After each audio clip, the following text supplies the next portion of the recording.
do Iraque, 4.000 anos antes de Cristo. Eles foram os inventores da escrita, diga-se de passagem. Nibiru, em sumério, significaria aquele que cruza ou o ponto de transição. Por quê? Porque a lenda diz que os sumérios entenderiam que seria um astro que de tempos em tempos cruzaria próximo à Terra, trazendo consigo enormes catástrofes.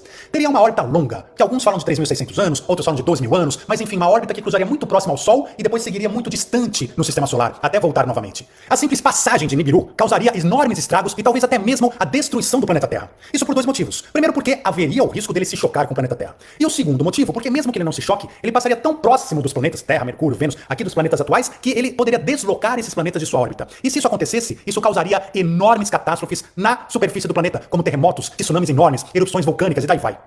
Nibiru, ou Planeta 9, ou Planeta X, como quisermos chamar, seria um planeta que foi capturado pelo Sistema Solar em um passado muito distante, mas que não faria parte originalmente do nosso Sistema Solar. O Sol é o centro de massa, e todos os demais astros, planetas, eles giram em torno gravitacionalmente do nosso Sol. Conforme o tempo vai passando, esses planetas vão alinhando suas órbitas ao redor do Sol e passam a ter órbitas mais ou menos estáveis. São chamadas estáveis e órbitas que são mais ou menos na mesma direção, mostrando que há uma estabilidade do Sistema Solar. Só que acontece que este planeta X, ele estaria totalmente numa órbita diferenciada, o que mostraria que ele foi captado, teria sido captado pelo Sol num tempo posterior e que não estaria alinhado ainda com os outros planetas e por isso causando tanta instabilidade no próprio Sistema Solar. No espaço, há muitas estrelas que não tem massa suficiente para virar Sol. Existem supernovas, restos de supernovas, planetas extintos, todo esse material fica vagando pelo espaço. E quando eles estão ali perdidos, por assim dizer, essa massa gravitacional do Sol pode atraí-los. Mas como eles vêm de fora, eles não respeitam então essa estabilidade do Sistema Solar. Vão se aproximando, capturados pelo Sol, entrando em uma órbita extremamente elíptica, que faz justamente isso que nós comentamos. Às vezes ela vem aqui, passa próxima do Sol, mas ela vai terminar essa órbita lá longe. E quanto tempo leva essa órbita? Né, para um ano, por assim dizer, como se fosse a Terra, né, que a órbita em torno do Sol leva um ano no nosso ano. Quantos anos levaria esse planeta para dar a sua órbita? 3.600 anos? Poderia ser 12.000 anos, como alguns defendem, que coincidiria com com a destruição de Atlântida? São possíveis esses períodos tão longos? Bom, Plutão leva 250 anos para dar uma volta ao Sol, mas hoje o nosso sistema solar conhecido se estende a muito mais. Nós temos planetas anões, como Plutão, em nosso sistema solar, que já foram descobertos, com órbitas de até 40.000 anos. Então, com isso tudo, a gente começa a entender que sim, podem haver órbitas tão longínquas que nós nunca percebemos ainda a existência desse planeta, mas ele pode estar voltando em sua órbita. Isso é perfeitamente possível.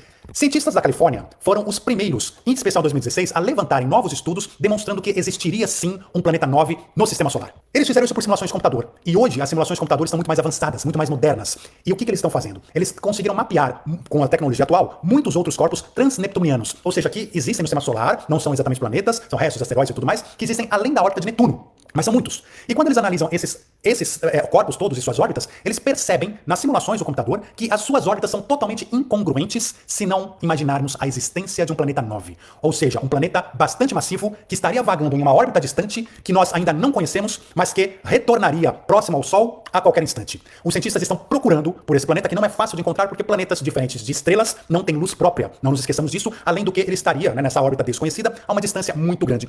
Mas o que os cientistas atualmente estão publicando nos jornais científicos é que praticamente eles têm certeza da existência de um planeta 9, numa órbita muito grande, longínqua, que ainda está para ser descoberta, porque é a única explicação que existe hoje para os dados que eles estão colhendo em relação à órbita de outros corpos que estão no nosso sistema solar. Então sim, podemos ter muito em breve a surpresa de descobrirmos que o planeta 9 é real, que o planeta 9 está se aproximando e, quem sabe, não traz junto com ele vida também. Um forte abraço, muita luz e até já!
O Sol está se preparando para virar, pois seus polos magnéticos estão se invertendo. Assim como a Terra, nossa estrela tem um norte magnético e um sul magnético. Mas ao contrário daqui, a inversão dos polos solares é mais frequente e mais fácil de prever. Espera-se que a próxima ocorra este ano, entre abril e agosto. Por mais apocalíptico que isso possa parecer, não é preciso se preocupar. Se você tem cerca de 30 anos, já passou por esse fenômeno mais de uma vez, pois o Sol gira a cada 11 anos. Provavelmente você não notou nenhuma mudança naquela época, porque esse processo não afeta muito a nossa vida. Só que dessa vez, as coisas podem ser um pouco diferentes.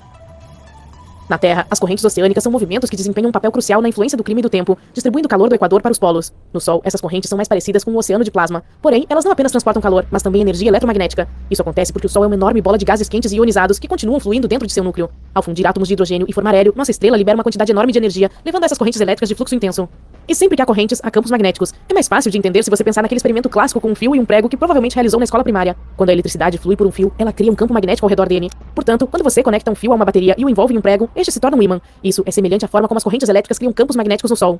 Todo esse processo com a ajuda do qual o Sol gera seu campo magnético é chamado de dínamo. Não podemos observá-lo diretamente, mas podemos ver seus efeitos na superfície solar. Quando os fluxos de plasma e magnetismo se tornam instáveis e intensos, se manifestam como manchas solares. Você sabe, aquelas áreas escuras na superfície da estrela. Muito sobre como o dínamo funciona permanece um mistério, mas os cientistas aprenderam algo importante depois de observar essas manchas por séculos. O processo do dínamo segue um padrão. A cada década, aproximadamente, ele se reorganiza. Os campos magnéticos polares do Sol se enfraquecem, chegando a zero, e depois retornam, mas com a polaridade oposta. Na década de 50, os pesquisadores descobriram que quando as manchas solares começam a aumentar e a se tornar mais intensas, significa que os polos estão se preparando para uma inversão. E nos últimos anos, a atividade solar tem sido fora de série. Estamos falando de mais erupções solares, mais explosões de radiação eletromagnética e mais bolhas de plasma sendo ejetadas no espaço. É como se estivéssemos sentados na primeira fila da mais épica exibição de fogos de artifício do sistema solar. De fato, o Sol não tem estado tão animado há provavelmente 2 décadas. No momento, os especialistas acreditam que os campos polares estão quase em sincronia e se enfraquecem constantemente, aproximando-se cada vez mais de zero, mas ainda não chegamos ao ponto de reversão. Embora possa parecer que o Sol muda seus polos magnéticos como um relógio a cada 11 anos, a verdade é que isso não é tão simples quanto parece. Esse caminho pode ser acidentado, e alguns aspectos do fenômeno ainda são muito difíceis de prever. Veja o último ciclo, por exemplo. O hemisfério norte começou sua virada magnética no início de junho de 2012, mas depois teve um pequeno problema e permaneceu em torno do ponto neutro até o final de 2014. Enquanto isso, no hemisfério sul, as coisas foram mais tranquilas, com a mudança de polaridade em meados de 2013. Desta vez, o Sol está realmente se comportando bem. As coisas parecem estar ocorrendo de forma mais suave neste ciclo, com os polos fazendo a transição de forma mais uniforme. Mas a questão é a seguinte: os processos de reversão nunca são os mesmos. É isso que torna esse fenômeno tão interessante de se observar, mas ao mesmo tempo é difícil prever como isso nos afetará aqui embaixo. Aqui na Terra, não precisamos nos preocupar muito com essas intensas explosões solares que acontecem a 150 milhões de quilômetros de distância. Mas se, e eu enfatizo se, uma tempestade solar chegasse ao nosso planeta, a principal ameaça que ela traria seria provavelmente a interrupção dos satélites de comunicação no espaço. Entretanto, as coisas podem ser diferentes nessa inversão de ciclo que ocorrerá em 2024, porque o número de satélites disparou nos últimos anos. Por exemplo, somente o sistema Starlink de Elon Musk envolve mais de 4.000 deles. Todos, juntamente com os de comunicação e GPS, podem ser afetados ou até mesmo destruídos por uma forte tempestade solar. Embora as chances de uma poderosa tempestade solar atingir a Terra sejam baixas, isso não é impossível. Em 1949, durante o evento Carrington, ocorreu uma perto do pico do ciclo solar, fazendo com que as correntes atravessassem as linhas telegráficas, provocando incêndios e interrompendo as mensagens em todo o mundo. A Terra ficou em silêncio quando as comunicações telegráficas falharam. Imagine o que uma tempestade solar poderia fazer com o grande número de satélites que temos hoje. Isso poderia afetar tudo do que dependemos diariamente, desde comunicações e navegação baseadas no espaço até serviços de previsão do tempo. A distribuição de energia no nível do solo também poderia ser afetada. Você pode esquecer de assistir ao YouTube ou ao Incrível, porque se esse evento ocorresse hoje, poderia causar um apocalipse na internet, deixando inúmeras pessoas e empresas offline. Há uma previsão que diz que se um evento do tipo Carrington acontecesse hoje, resultaria em danos que variariam de 0,6 a 2,6 trilhões de dólares. E estou falando apenas dos Estados Unidos. Felizmente para nós, tempestades solares tão intensas quanto o evento Carrington ocorrem apenas uma vez a cada 500 anos, aproximadamente. Más notícias para os satélites de comunicação, mas ótimas notícias para os observadores de auroras. Durante o evento de Carrington, deslumbrantes auroras boreais iluminaram o céu enquanto os shows de luzes polares se estenderam muito além de suas faixas habituais. As luzes do norte foram vistas tão ao sul quanto Cuba e Honolulu, no Havaí, enquanto as do sul foram avistadas tão ao norte quanto Santiago, no Chile. Para muitas pessoas em todo o mundo, esse foi o primeiro vislumbre da aurora, deixando-as obcecadas com o céu excepcionalmente brilhante. Algumas pensaram que era o fim do mundo, enquanto outras começaram o dia cedo, pensando que o sol havia nascido depois de ouvir o chilrear dos pássaros e ver o céu brilhante. Hoje, sabemos que não há nada de estranho nisso, considerando que o aparecimento de auroras em latitudes mais baixas é um dos efeitos esperados da inversão do polo magnético do Sol. Normalmente, esses fenômenos deslumbrantes são encontrados entre 60 e 75 graus de latitude, mas durante a última inversão do polo magnético em 2013, auroras intensas foram observadas abaixo de 50 graus. Testemunhas oculares as descreveram como vermelho sangue ou vermelho carmesim profundo, brilhando tão intensamente que era possível ler um jornal sob sua luz. É importante estudar esse fenômeno e não temê-lo. A inversão dos polos magnéticos do Sol é, na verdade, uma grande oportunidade para os cientistas entenderem melhor o funcionamento da nossa estrela. Como ainda faltam muitas peças em toda a situação do dínamo, ainda não somos muito bons em prever por que alguns ciclos solares são mais intensos do que outros, ou quando exatamente ocorrerá uma ejeção de massa coronal. Mas ser capaz de prever isso está se tornando cada vez mais necessário à medida que nos aventuramos no espaço. Quanto mais pessoas estiverem fora da Terra, mais expostas estarão a essas fortes tempestades solares. É por isso que a comunidade científica quer saber com mais precisão quando uma tempestade solar pode causar danos a espaçonaves e estações espaciais. Além disso, isso ajudaria os meteorologistas a progredir na previsão do tempo, não apenas na Terra, mas também no espaço. O objetivo é tornar as viagens espaciais mais seguras, pois o interesse em missões tripuladas à Lua e a Marte cresce a cada ano. Outro motivo pelo qual é importante aprender mais sobre a inversão do polo do Sol é entender melhor como funciona o misterioso interior da estrela. Na verdade, isso poderia nos ajudar a descobrir os aspectos